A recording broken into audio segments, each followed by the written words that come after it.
श्री स्वामी समर्थ.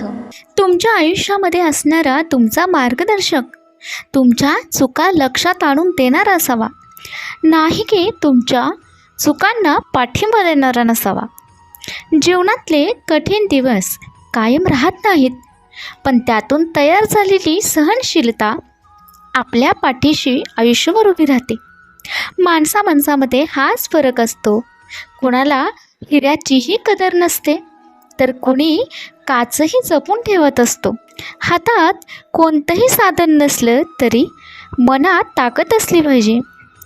जग जिंकलं जातं रे, फक्त जिद्द जबर असली पाहिजे. देवावर विश्वास असेल तर देव जे देईल त्याच्यात समाधान माना, पण स्वतःवर विश्वास असेल तर देवाला सुद्धा तुम्हाला ते देणं भाग पडेल जे तुमच्या मनाकामनामध्ये असेल.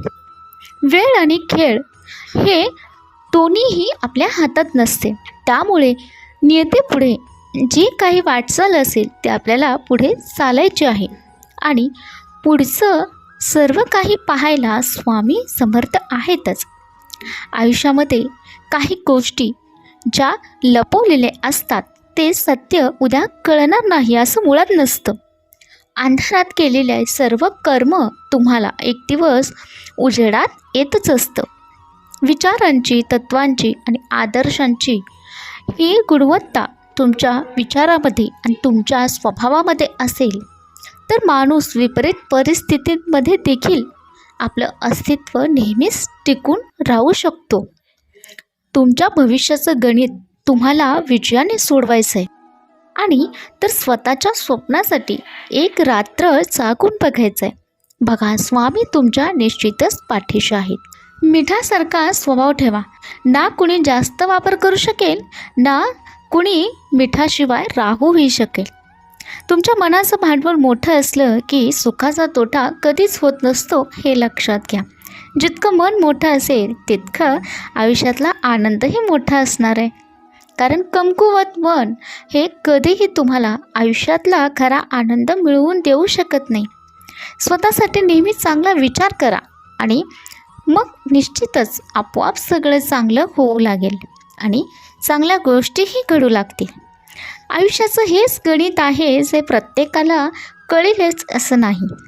पुस्तकी गणित हे अनेकांना अवघड वाटतं, पण आयुष्याचं गणित हे तुमच्या हातानेच तुम्हाला सोपं करायचं असतं. क्षमतेपेक्षा कोणत्याही गोष्टी करायला आपल्याकडे तशी क्षमता आणि तशी तयारीही असायला हवी.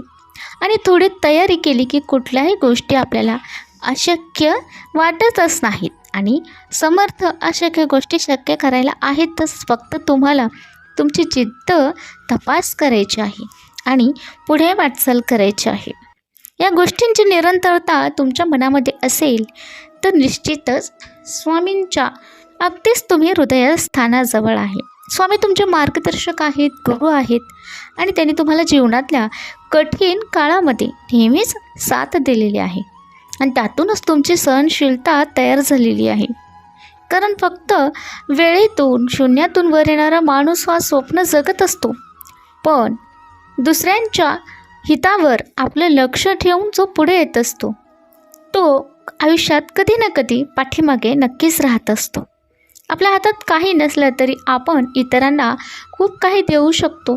हा विचार मनामध्ये असेल तर स्वामी निश्चितच तुमच्या पाठीशी आहेत. कारण कदर आणि आदर हा प्रत्येकाला आपण दिला तर निश्चितच आपल्यालाही ते परत मिळत असतं. वेळ ही सगळ्यांवरच येत असते आणि वेळ ही सगळ्यांचीच येत असते. परमात्मा कधीच कोणाचं भाग्य लिहित नाहीत. आयुष्याच्या प्रत्येक वळणावर आपले विचार, आपले व्यवहार आणि आपले कर्मच आपले भाग्य लिहित असतात, हे लक्षात घ्या. स्वामींना मनापासून श्रद्धा ठेवा. स्वामींचा जप करा. स्वार्थ ठेवून स्वामींकडे कधीच काही मागू नका. तुम्ही जे काही कराल ते मनापासून करा आणि त्याचं फळ तुम्हाला स्वामी नक्कीच देतील. आणि आयुष्यात कधीच स्वामींना विसरू नका. आयुष्याचा काही भरोसा नाही आहे. जे तुमच्याशी हसतो, तुम्हाला आनंदी करतो, तर तुम्हाला कधीच सोडून जाणार नाही. माहिती नाही म्हणून कोणावर नाराज होऊ नका. कोणास ठाऊक कोणाची सोबत किती काळ असेल. आपल्यात परके लपलेले असतात आणि आपल्याला परके देखील आपले असतात. जर तुम्हाला ओळखता आलं तर तुमचं आयुष्यामध्ये वाईट दिवस तुम्हाला पाहण्याची वेळ येणार नाही. आयुष्यामध्ये माणसाने कोणत्याही गोष्टीची खंत वाटून घेऊ नये, कारण माणसाने सगळं गमावल्यासारखं वाटत असलं तरी शांत राहायला हवं. कारण जे आपलं आहे ते शेवटी आपल्याकडे परत येतंच आणि ते आपल्या हक्काचं असतं. ते कधीही आपल्याकडून हिरावून जात नाही. त्यामुळे होऊन गेलेल्या गोष्टीचा जास्त विचार न करता आपण पुढे आलेल्या क्षणाचा हसून आनंद घ्यायचा प्रयत्न करायचा आणि स्वामींच्या सेवेत लीन व्हायचं. म्हणून तुमच्या ज्ञानाचा सदुपयोग तुम्हाला नेहमीच पुढच्या वाटचालीसाठी प्रेरणा देत असते. आणि आरंभ तू, अंत तू, शून्य मी आणि अनंत तू, स्वामींचा हा मूलमंत्र नेहमी पाठीशी राहा. तो सर्व काही पाहतोय. तुमचे कष्ट, प्रयत्न, तुमचा संघर्ष, तुमची प्रार्थना, तुमची स्वामींसाठी केलेली विनंती, हे सगळं काही स्वामींना कल्पना आहे. आणि याच अडचणी स्वामी निश्चितच सोडवणार आहेत आणि तुमच्या पाठीशी राहणार आहेत.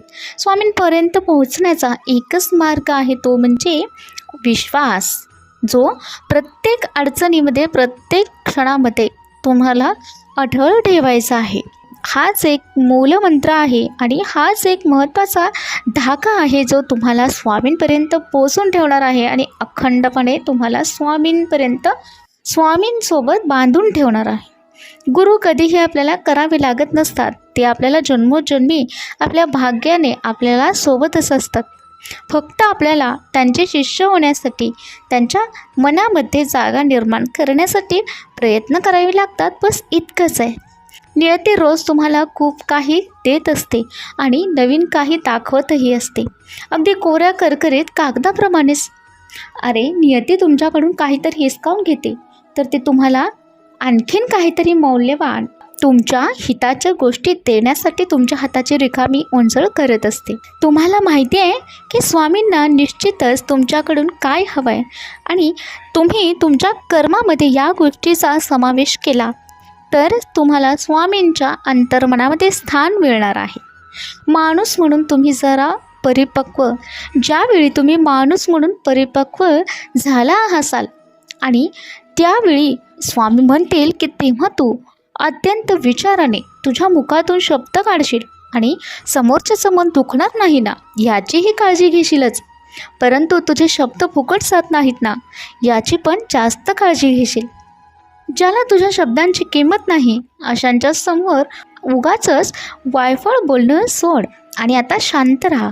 स्वतःची ऊर्जा वाढव, ती नामस्मरणामध्ये दे. यशस्वी होशील.